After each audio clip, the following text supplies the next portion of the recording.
the foundation of whānau is whakapapa.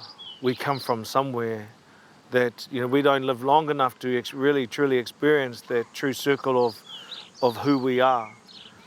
We have to go back to look at where we come from, and that gives us the lineage, but it also gives us the mauri. It's carried throughout time.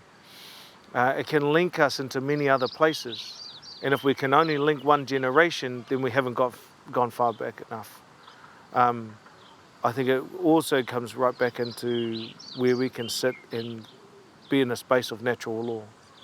Like the ngahere, it comes from a base of whakapapa of generations upon generations upon generation. As one tōtara falls, another one will rise.